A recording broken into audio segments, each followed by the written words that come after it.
Muy buena tarde a todos los participantes de este evento. Es un gusto para Biblioteca Central estar con estas actividades de clubes de lectores. Gracias al licenciado y gracias a Zaida por conducir esta vez el club de lectores. Es para mí, para Biblioteca Central, un gusto el que se realicen estas actividades.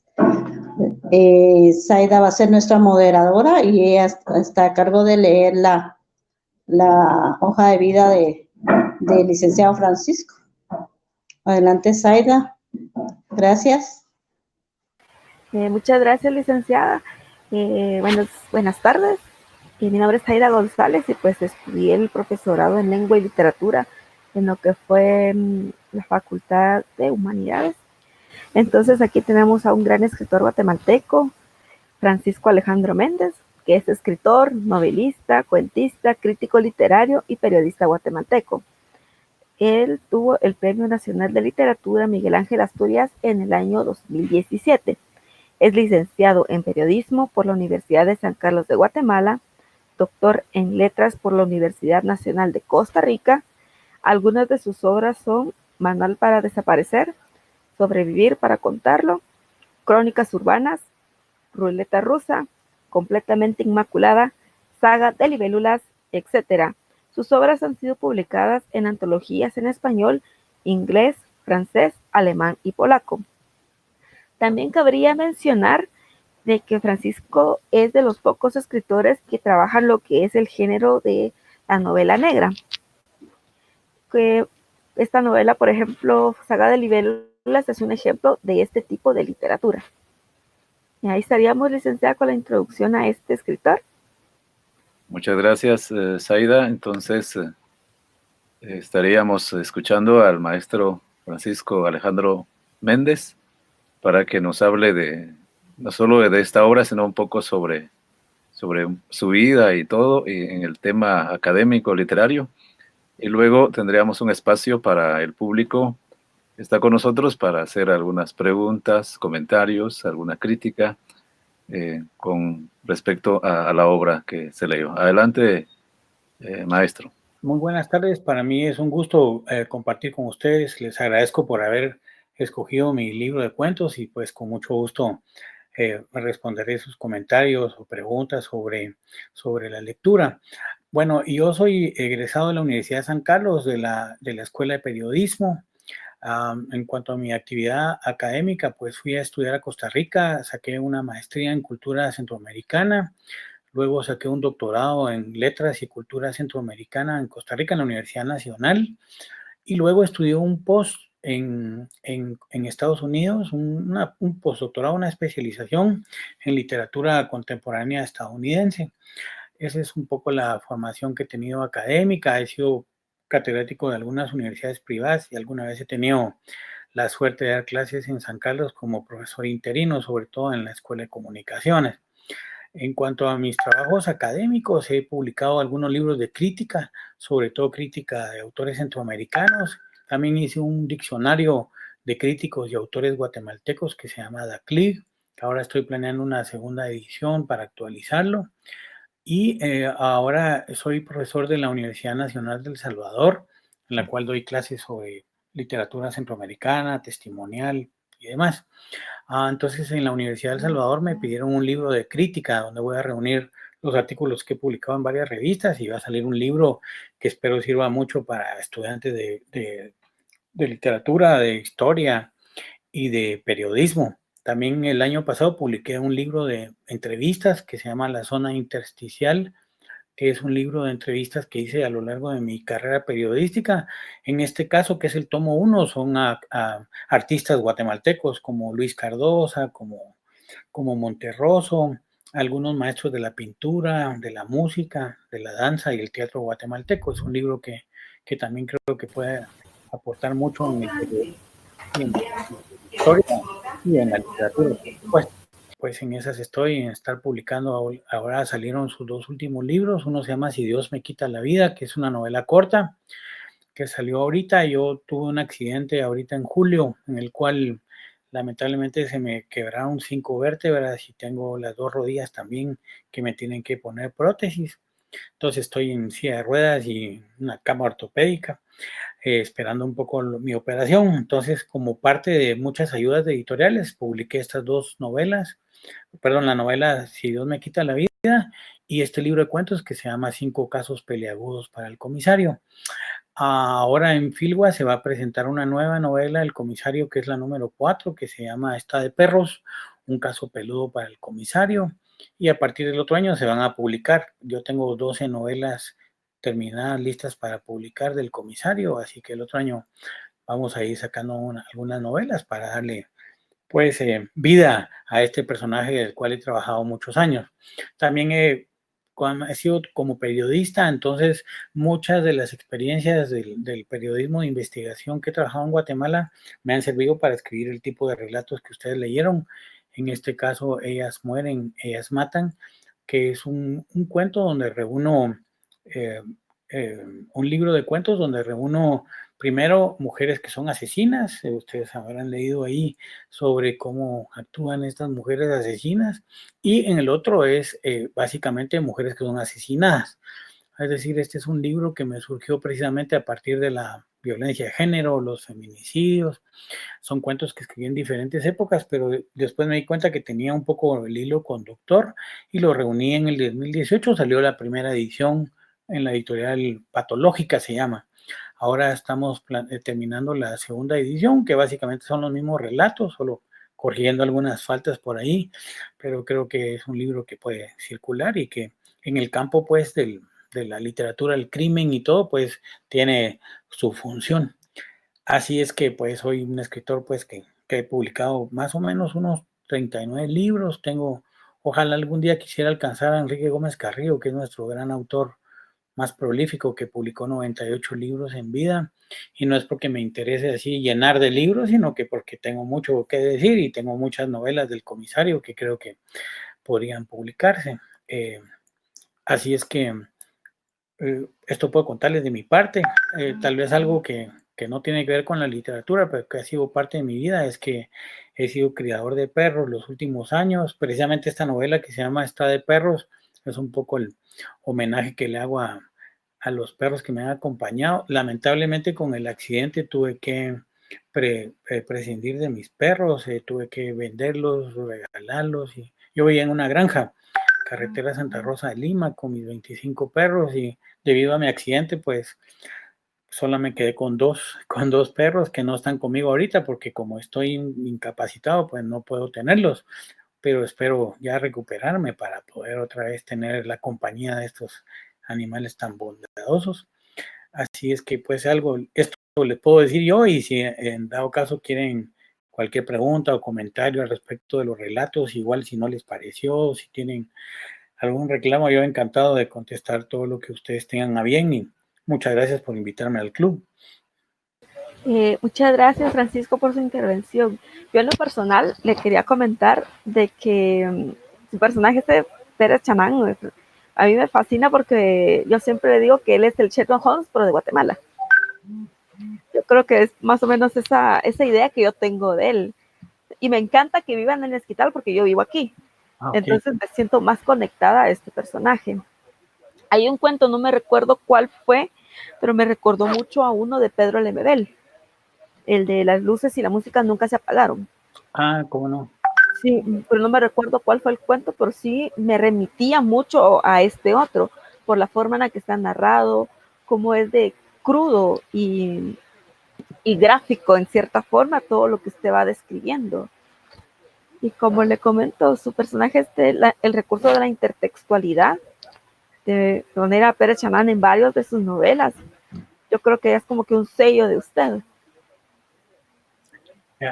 Pues sí, es un personaje que he trabajado durante muchos años. Precisamente cuando estaba cursando el doctorado en Costa Rica, pues fue donde yo hice la idea de mi comisario. Me puse a leer muchas novelas policíacas, y sobre todo también con mi trabajo periodístico, que en un tiempo trabajé en Notas Rojas, pues me ayudó mucho a la creación de este personaje. personas que están aquí presentes. No sé si alguna de ustedes quiera comentar algo, preguntarle algo a Francisco. Yo quisiera preguntar si en todas sus obras incluye al personaje el comisario. No, digamos que yo tengo una línea por ejemplo, tengo una primera novela que se llama Completamente Inmaculada, que afortunadamente lleva 4 ediciones ahora. La última edición la tengo, acaba de salir. 2 ediciones en Costa Rica y 2 aquí en Guate. Esa es una novela un poco desmadrada de la época de los 90, sobre todo en la ciudad de Guatemala, de jóvenes así desalmados, digamos que mientras había una guerra, estos andaban en drogas, tomando trago. Es una novela así como de desmadre. Y de ahí tengo una colección de cuentos, varios cuentos que he publicado a lo largo de mi corta carrera literaria, porque creo que me falta mucho todavía, pero hay una serie de cuentos en los cuales no aparece el comisario. Mi otra línea de novela negra y de cuentos, pues ahí aparece el comisario, pero en la demás obra no, solo básicamente he publicado Saga de Libélulas, que fue la novela con la cual cuando me otorgaron el premio, pues uno de escritor, parte del premio es que le publiquen a uno un libro. Entonces yo escogí Saga de Libélulas, que es la primera novela del comisario en términos cronológicos. Luego está la segunda novela que se llama Juego de Muñecas, la publicó Flaxo. Luego está esta que acabo de publicar, si alguien, ahí como un anuncio comercial, si alguien quiere, yo la estoy vendiendo, la llevamos a la casa si alguien la quiere. Se llama Si Dios me quita la vida, es una novela corta. Luego hay 2 libros de cuentos del comisario, uno se llama Cuentos Policiales y el otro se llama 5 casos peliagudos del comisario. Esos son básicamente donde aparece mi comisario. En la otra parte de mi literatura, pues no, es una literatura urbana con ciertos elementos de la crítica social y demás, que no aparece el comisario. Buenas tardes, doctor. Buenas tardes a todos. Yo he tenido la suerte de estar en varios conversatorios con usted. Uno de los últimos fue el que dio en Humanidades, cuando hablaron sobre los autores que habían recibido el Premio Nacional de la Literatura. ¿Cómo no? Y la obra me impactó mucho. Todos los cuentos fueron así como de suspenso, uno iba uno tras otro leyéndolos. Yo quisiera saber qué cuento de los que usted presenta fue el que más disfrutó realizar o el que más le costó escribir. Bueno, en realidad como son cuentos, pues se dan cuenta, ¿verdad? Bastante. Bueno, la literatura negra, la literatura policíaca, pues creo yo que es una excusa para también demostrar muchos problemas sociales, sobre todo la violencia, ¿verdad? Entonces son cuentos que de alguna otra manera, ustedes pues que les gusta disfrutar la literatura y todo, pero digamos que mucha gente no le gusta ese tipo de cosas, hay veces tan violentas o tan explícitas que aparecen en las novelas policíacas. Entonces, de alguna otra manera, cada uno de ellos ha tenido diferente parte de mi producción. Yo cuando escribo del comisario lo disfruto mucho porque es un personaje al cual le tengo, por supuesto, mucho cariño y le dedico buena parte de mi vida a sus investigaciones. Sin embargo, hay un cuento de los que están ahí que realmente no solo me ha costado, sino que disfruté mucho la historia, que se llama Baby I'm Gonna Leave You, que está basada en una canción de Led Zeppelin. Soy un amante del rock, sobre todo el rock clásico, de esta mujer que anda persiguiendo a aquel hombre. Entonces, digamos que este cuento, Baby I'm Gonna Leave You, es un cuento. En este libro hay algunos cuentos que tienen nombres de canciones, porque soy una persona que oye mucha música y me encanta mucho la música. Entonces, ese cuento en realidad tiene algunas cosas. Por ejemplo, cuando yo viajo, me ha tocado viajar, que han sido básicamente por cuestiones de periodismo o por literatura. Ahora también he viajado por los perros. Entonces, siempre que voy a lugares, trato de hacer muchas fotografías para luego, a la hora de escribir alguna historia sobre uno de esos lugares, entonces luego los traigo a colación. Entonces, me acuerdo cuando yo estuve algunas partes donde aparece el cuento, ¿verdad? Que es básicamente en Granada, en Salamanca, creo que en unas partes de España, y entonces cargo un archivo siempre de fotografías y a la hora que escribo mis relatos, me gusta hacer mapas que tengo muchas veces ahí en las paredes y fotografías. Entonces, con base a las fotografías, luego comienzo a trabajar ciertos lugares y todo para darles, digamos, verosimilitud a los relatos. Pero te respondería que ese relato también, y el último, el que se llama Los Círculos del Vientre, que es un relato de este tipo que tiene relaciones con las muertas, ¿verdad? Es un relato que cuando yo me vine de Costa Rica, yo estuve 5 años estudiando allá, y cuando yo me vine, varios escritores me hicieron una especie como de despedidas, y entonces dije yo en una de las despedidas, pensé presentar un cuento, y estaba leyendo las estadísticas de Costa Rica. Ustedes saben que es un país pues mucho más pacífico que nosotros, pobre igual que nosotros, pero tiene ciertos elementos que nos ganan a nosotros, como la educación, por ejemplo, ¿verdad? Y la democracia, que la han tenido un poco más cimentada. Pero leí en el periódico que habían muerto 50 mujeres por medio de sus esposos o parejas en un año. Y en Costa Rica había una gran consternación. Cuando revisé los datos de Guatemala eran 1,500. Entonces dije, oh, bueno, pues si nosotros siempre lo superamos cuando son cifras críticas, siempre aparecemos en los primeros lugares.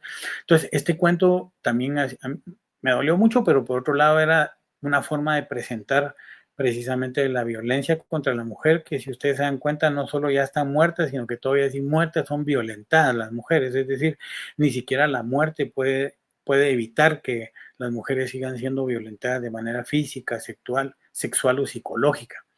Entonces es un cuento breve, pero es un poco explosivo porque se dan cuenta también la cuestión psicológica de este personaje, que es bien fuerte, bien digamos que repulsiva por la filia que él tiene al sentir atracción por las mujeres muertas, pero que representa un poco eso, y creo que ahora me he quedado corto porque conforme han pasado los años, pues sigue la agresión hacia las mujeres, hacia la violencia, y eso quiera que no, pues es terrible. Entonces te diría que esos dos relatos son precisamente parte especial de lo que tengo yo en ese libro. Muchas gracias. Con gusto. ¿Alguien más? Voy a aprovechar, maestro, con el libro, el que se le vio digital, físicamente esa es la versión. Solo un poco el tema de la lectura, casi que la tomé como en zigzag, de principio luego se regresa, y tiene esa parte en latín, entonces latín es, ¿verdad? Sí. ¿Alguna explicación del estilo de esta forma? Digamos que la edición que yo les mandé es prácticamente la misma que salió en la edición física.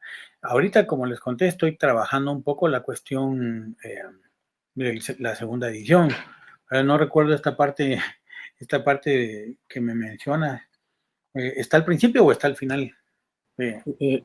No, en el sentido de la lectura, las páginas, el número de páginas que hay que seguir 1, 2, 3, pero va como en zigzag más o menos. Es que la compaginación no está así, digamos, en orden. No es secuencial. Está la última, la primera, la última, la primera. Ahí están así, entonces. O sea, sí, pues yo creo que fue la forma como yo tuve que me digitalizaran el libro, y cometí tal vez el error de no haberlo vuelto a revisar otra vez, pero no tiene, digamos, ahí lo que hay es una falta de orden. No sé si les costó mucho leerlo así, pero como yo solo tengo un ejemplar, porque en realidad salió un tiraje de 500 ejemplares y afortunadamente se terminaron. Entonces en la foto donde me lo digitaron, creo que lo han de haber digitalizado de esa forma. Lo voy a revisar, espero que no les haya causado mucho problema. De repente dijeron se parece a Rayuela, ¿verdad? Pues yo pensé que era parte del estilo. Escudos. ¿Perdón? Yo pensé de que era como que un halago a Jacinta Escudos con la obra del asesino melancólico, que ella tiene una parte así. Yo creo que les hubiera dicho que era parte de eso, pero en realidad fue un error de impresión. Muy bien. No sé, por ejemplo, en Guatemala la literatura policíaca es muy poco publicada. Somos pocos autores. Por un lado está Dante Liano, que ha publicado 2 o 3 novelas. Una se llama El hombre de Montserrat, que lo publicó en los 70, la primera edición. Y luego tiene otro libro que se llama El hijo de casa, que es un libro que tiene una parte de investigación policíaca, muy buen libro. Después está Byron Quiñones, que tiene un detective que se llama Rosa Negra. Él se inclina más por la literatura gótica, ¿verdad? Y también Rodrigo Rey Rosa, que en algunos libros tiene suspenso. Y hay una novela que es sobre aquel famoso asesino Mikuláš, que se llama precisamente Mikuláš, que le escribió Jorge Godínez, pero en realidad no es una literatura que se escriba mucho, pues, porque ha sido más una literatura sobre, por ejemplo, el tema del indigenismo, el tema antropológico, como en las novelas de Mario Monteforte Toledo, por ejemplo, y de ahí, pues, temas de la guerra que fueron, pues, durante de los 60 a los 90 fueron la mayor producción que hubo, pero en realidad es poca, creo yo, la literatura policíaca, así que no sé qué les ha parecido esta experiencia de leer este tipo de literatura. En lo personal, yo tengo otro libro de usted de cuentos de la editorial de Sopilotes, El Bestiario creo que se llama, y el cuento, el primero, no me recuerdo cómo se llama, pero el que narra el de una mujer con un duende. Una mujer que está como que se traumatiza porque mira un duende y que el duende la sigue y le habla y que comparte con él y que al final resulta ser su hijo.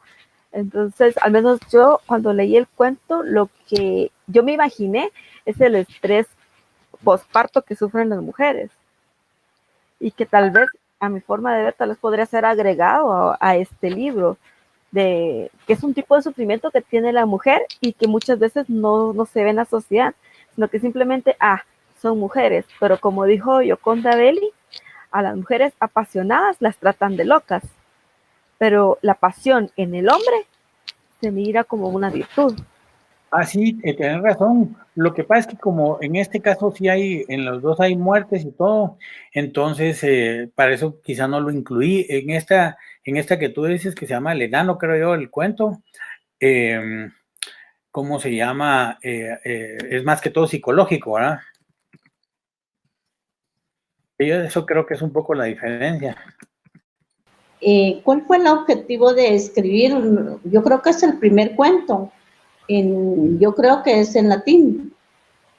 Decía la licenciada al que ya se refería, el que está en latín, que se llama Amnesia, Daniela Castillo.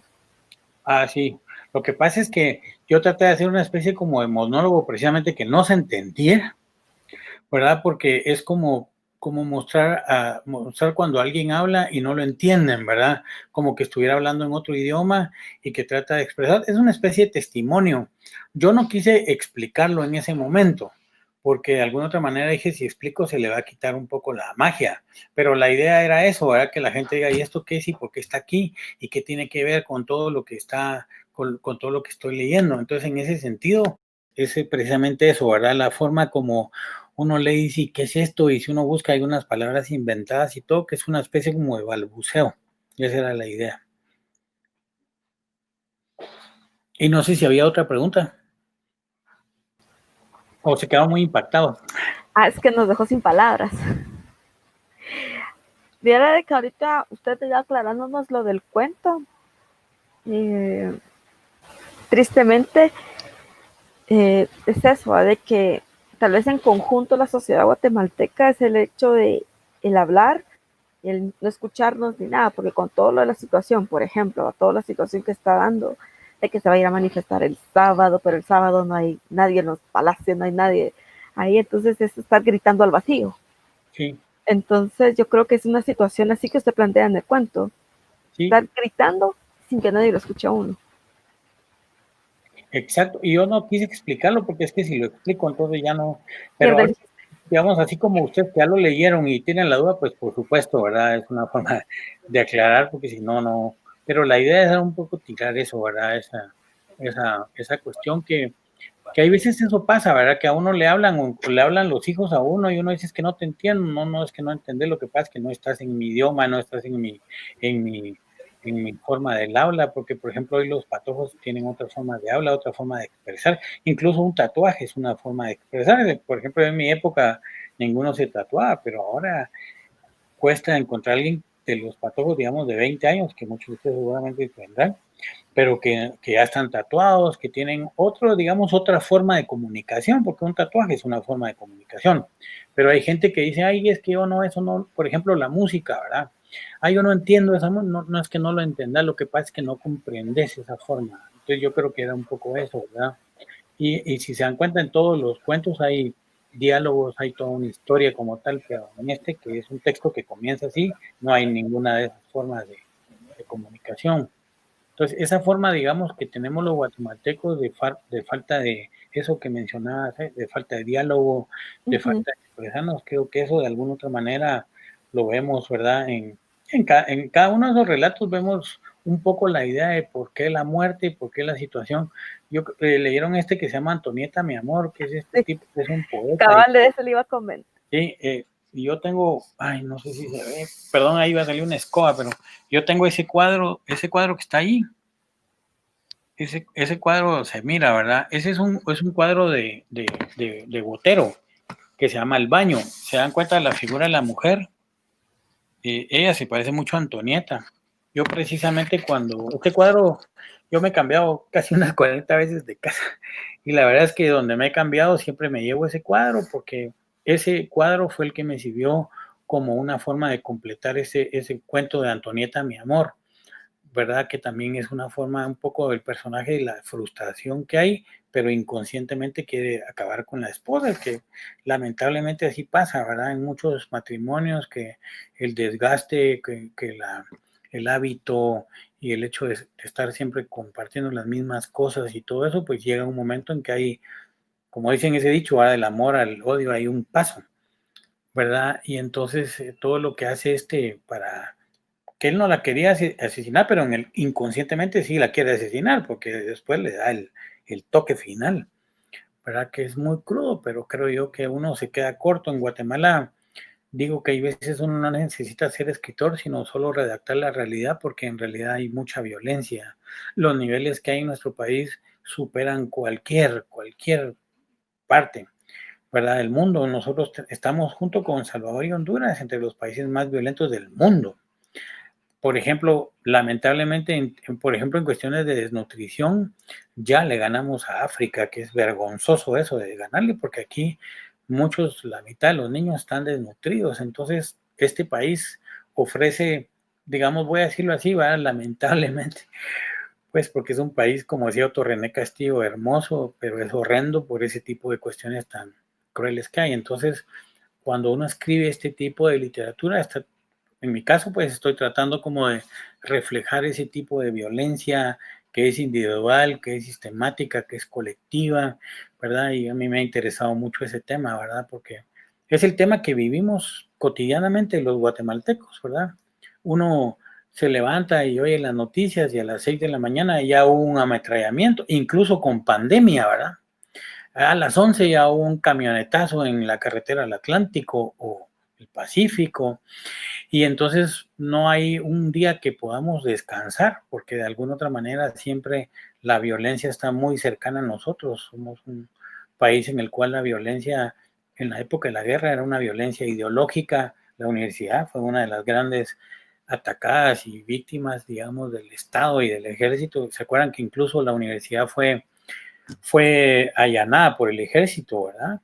Fue una cosa terrible. No me acuerdo si fue en el 86 por ahí, cuando había estado el rector Meyer, ¿verdad? Y se autorizó el ingreso al ejército y fue una cosa así terrible. Entonces todo esto de alguna otra manera era sistemático y ideológico, pero ahora el crimen es como de género, ¿verdad? Y tiene que ver también con todas esas disputas de pandillas que hay, la violencia del narcotráfico. Entonces, digamos que sigue la violencia, solo que ha cambiado la forma sistemática en la que se ataca y se muere. Entonces, es un poco nuestro contexto y es un poco lo que a uno de escritor, de una persona que le gusta captar toda esa parte de la realidad, pues lo transforma en historias, ¿verdad? En lo personal, a mí me gustaría, no sé si ya lo hizo, ¿verdad? No desconozco, pero me encantaría ver algún cuento o alguna novela que usted nos relatara lo del caso de las niñas quemadas. Ah, Ya lo estoy haciendo. Ah, Sí, le gané. sí, es que fíjense que hay una novela, todavía no la he terminado, pero el comisario tiene 5 hijos, ¿verdad? La mayor es una hija. Y en esta novela, que es una novela un poco cruda, pero responde un poco a este tema de las niñas que fueron quemadas en el hogar. Lo que les voy a contar es nada más un poco para dejarlos con la idea de la novela, y es que la hija del comisario cumple 18 años y en el instituto comienza a fumar unos puritos de marihuana, pero lamentablemente la meten a un centro de corrección y la meten a este hogar seguro. Y ella va a estar en la parte en la cual el 8 de marzo fue lo que hicieron, que quemar esas niñas, porque acuérdense que les pusieron llave y todo. Entonces es una novela que me está doliendo mucho en el sentido de recordar lo que pasó con estas muchachitas y todo lo que la sociedad decía, ¿verdad? Porque fue una cosa, además fue el Día de la Mujer, fue una cosa así muy, muy dolorosa. Entonces, esta parte es de las últimas novelas que estoy terminando del comisario. No está incluida entre las 12 esas, sino que son otras que estoy trabajando ahí poquito a poco. Bueno, creo que hablo por todos al decir que estaremos muy ansiosos de tener esta novela en nuestras manos, porque usted lo plasma de una forma tan presencial que uno se siente parte de la historia. Okay. Y usted pues tiene una gran trayectoria. Creo que su abuelo fue el que escribió cuentos de Joya Baja. Ah, sí, yo tengo el honor y el orgullo de ser nieto de Francisco Méndez Escobar, y también el hermano mayor de mi papá se llamaba Leonel Méndez Dávila. Leonel fue decano de la Facultad de Arquitectura durante los años 50, 60, en los 70. Él participó para ser rector de la Universidad de San Carlos cuando ganó Saúl Osorio, pero mi tío fue amenazado por el gobierno de Lucas y se tuvo que ir del país, entonces estuvo muchos años fuera, pero él también es un escritor que ganó premio Casa de las Américas 2 veces, un intelectual muy reconocido, así que a mí me ha tocado bastante duro tratar de estar a la altura de ellos, porque realmente fueron intelectuales muy importantes en su momento para Guate. Y por ahí escuché también que una de sus hijas está siguiendo sus pasos. Pues sí, mi hija chiquita Valentina pues escribe poesía desde los 9 años, así que ya no viene conmigo, pero yo estoy feliz porque tanto su mamá como yo nunca les hemos digamos, propiciado para que lean, pero nunca ha sido así como de obligatorio. Y mucho menos yo les he dicho a mis hijas escriban y todo, porque no.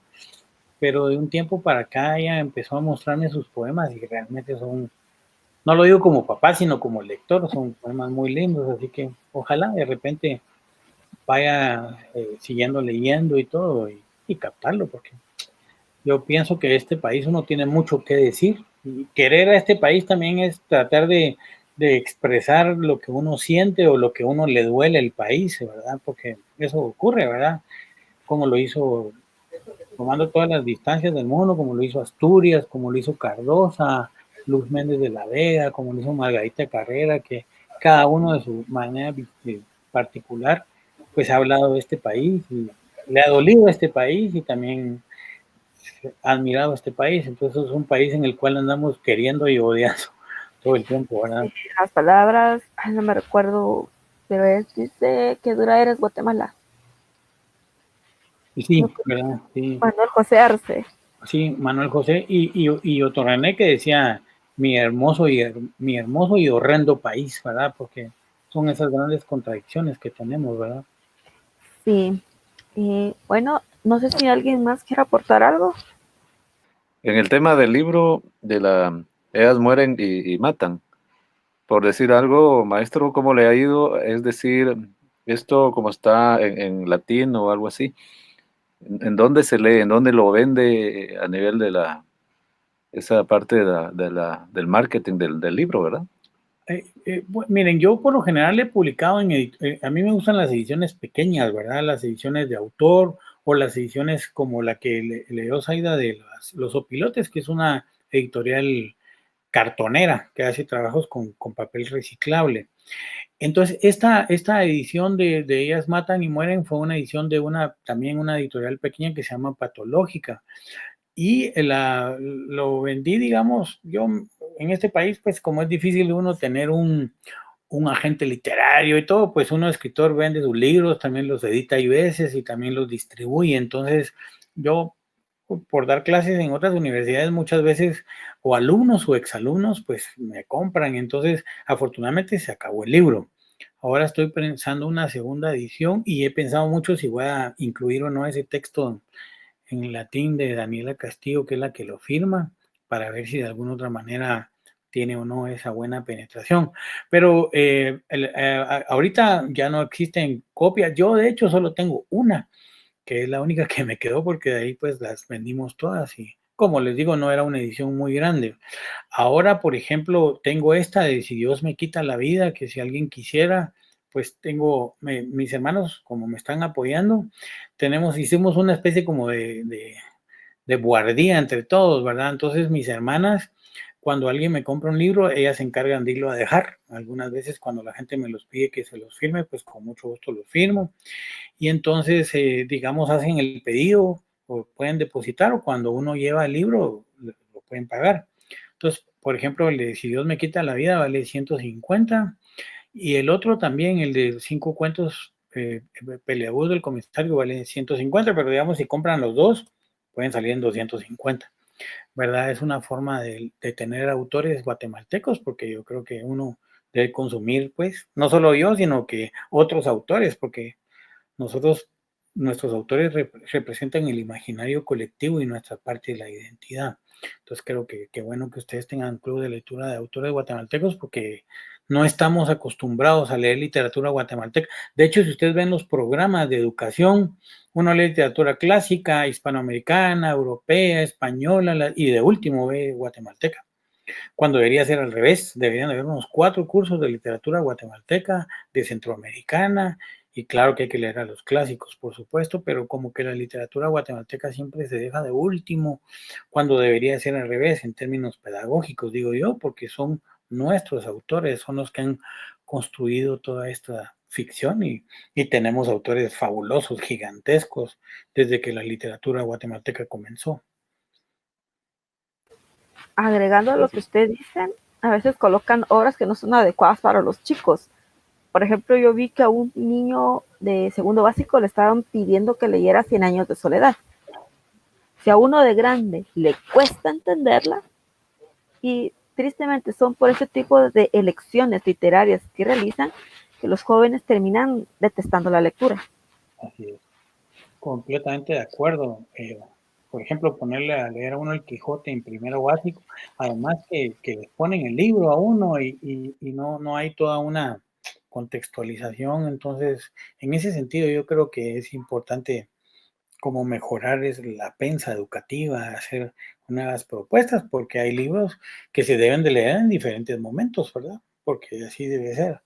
Por eso creo que todavía falta mucho por construir en términos, aunque tenemos, por ejemplo, grandes autores y todo, si no tenemos la costumbre de leer y no tenemos un pensum adecuado en educación, en la universidad y digamos, en diferentes tipos de niveles de educación, pues van a seguir siendo leídos los autores más fuera de Guatemala que acá, ¿verdad? Porque fíjense que yo fui a hacer un trabajo de Miguel Ángel Asturias a París, me dieron una beca de 6 meses para ir a estudiar sus manuscritos y me dio por un lado, tanta alegría ver cómo gente de París, Asturias vivió allá en los 60, pero mucha gente lo conoce en la actualidad, cuando en nuestro país es uno de los autores menos leídos, ¿verdad? Casi nadie lee Asturias, es como triste porque es nuestro premio Nobel de literatura, porque es alguien que ha publicado y que publicó una cantidad de libros increíbles.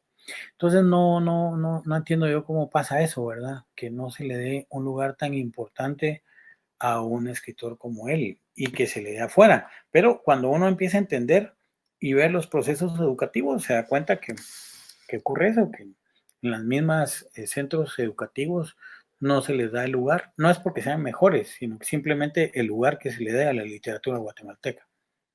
Una última pregunta, Francisco. ¿Ya? Digamos, si alguno de nosotros quisiera comprar algún libro, ¿podemos comprarlo en cualquier librería y siempre se la va a brindar la ayuda a usted? ¿O es mejor comprarlo directamente a usted?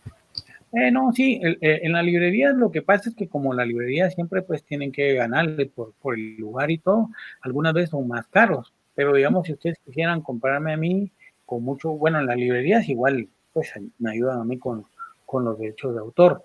Pero, pues, por ejemplo, ahorita los libros están en Sofos, también en la librería Tivoli, en ambas librerías se los llevan a su casa, ¿verdad? Tienen distribución a nivel departamental. En la zona 1 está en la Casa del Libro, en la Quinta Calle y Quinta Avenida, también ahí tienen el libro.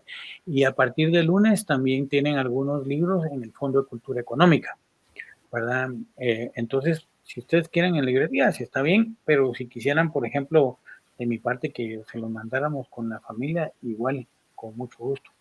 Y ahora que va a salir la otra novela y todo, pues ahí está también mi libro de entrevistas, el de la zona intersticial se llama, que como les digo, hay entrevistas con grandes autores de los más importantes de nuestro país.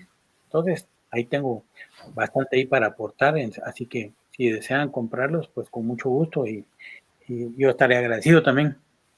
¿Y cómo nos comunicamos para comprárselos directamente a usted? ¿Algún correo? Sí, miren, les puedo dar con mucho gusto mi número de WhatsApp. Ahí me pueden escribir, ya nos ponemos de acuerdo. Algunos, pues, puede ser por Facebook o si usan Twitter, pero el WhatsApp es el más efectivo. Entonces, mi número es el 54 46 39 53. 54 46 39 53. Entonces ahí me escriben y me dicen, mira, yo soy fulano de tal y quisiera tal libro, y ustedes me dicen si quieren. Firmadito y todo. ¿Perdón? Firmadito y todo. Firmado y todo. Acuérdense, cuando un autor se muere, los libros se vuelven más caros, entonces eso puede ser un plus.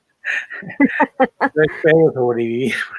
Yo creo que también otra consulta. Usted me comentaba que va a salir una segunda edición de Saga de Libélulas. ¿No sabe más o menos para cuándo irá a estar? Pues yo pienso, precisamente hay dos editoriales que pues espero pues que una podría salir para finales de enero, que sería aquí en Guate, y la otra sería en México también a finales de enero. Yo la verdad es que como es una novela que ya se agotó y pues como es la primera del comisario, le tengo mucha fe y tengo muchos pedidos, así que como es una novela bastante voluminosa, pues tiene que ser una editorial que esté muy interesada. Entonces, yo nomás tenga la noticia, te lo puedo contar a ti con mucho gusto, que vamos. Sí, que mi libro se lo comieron unos gusanitos por ahí. Tal vez lo visitaron por lo menos.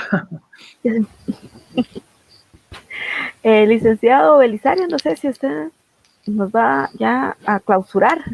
Estaba viendo, pero antes de eso sí me gustaría de repente, yo entiendo que maestro aquí se ve muy bien en virtual, pero que su salud, cómo está, pero también esa parte de como que iba a hacer alguna tipo de campaña como para, no sé si recaudar fondos o creo que la operación es muy cara, me dijo. De repente sería bueno que mencionara eso porque este material también lo vamos a subir. ¿Cómo se le puede ayudar en ese sentido? Ok, pues muchas gracias. Pues miren, yo pues, les decía que sufrí un accidente a finales de julio, entonces tengo una hernia y 5 vértebras rotas aquí en mi espalda. He estado en silla de ruedas. Ahorita para estar con ustedes y no estar ahí en la cama ortopédica, pues me hicieron el favor de colocarme aquí en la silla. Entonces, algunas editoriales y amigos y familia me han estado apoyando porque la operación no baja de 150,000 quetzales. Entonces, yo desde la pandemia pues he estado sin dar clases en ningún lado, solo en El Salvador, pues en la Universidad Nacional he dado una clase ahí cada semestre. Entonces no tengo X ni seguro. Entonces, pues en la medicina privada, pues es buena, pero es muy cara también. Entonces han hecho algunas campañas en las cuales, por las cuales yo estoy muy agradecido. Una alumna que tuve en la Universidad del Valle, que vive ahora en Australia, hizo uno de estos GoFund, se llaman, ¿verdad? Que se hacen fuera del país, y es una campaña en la cual se dona para poderme hacer la operación.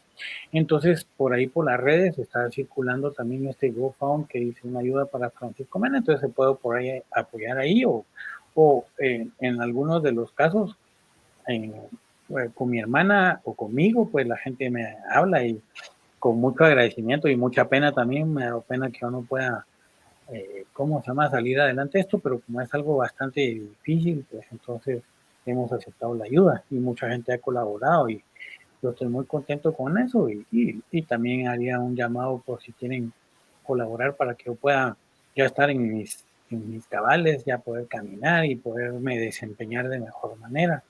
Así es que les agradezco mucho el apoyo. No, gracias a usted, maestro, y primero también por estar con nosotros, y creo que sacrifica también un poco no sé si el cuidado por la literatura, que es su pasión, ¿verdad? Y de esta manera, por el tiempo, también nosotros agradecemos su participación, el darnos este espacio, compartir con nosotros, y a Zaida también por estar aquí y compartiendo también su conocimiento literario y la moderación. A nombre de nuestra autoridad, nuestra jefa, la licenciada María Celeste Morales, de la licenciada Yolanda Santizo, bueno, de Biblioteca Central, y agradecemos a todos los que están conectados y los esperamos en una próxima, es decir, sería para el próximo año, porque con este evento finalizamos también este ciclo del Club de Lectura que se ha hecho a partir de la pandemia. Muchas gracias a todos y nos vemos en una próxima, el próximo año. Muchas gracias.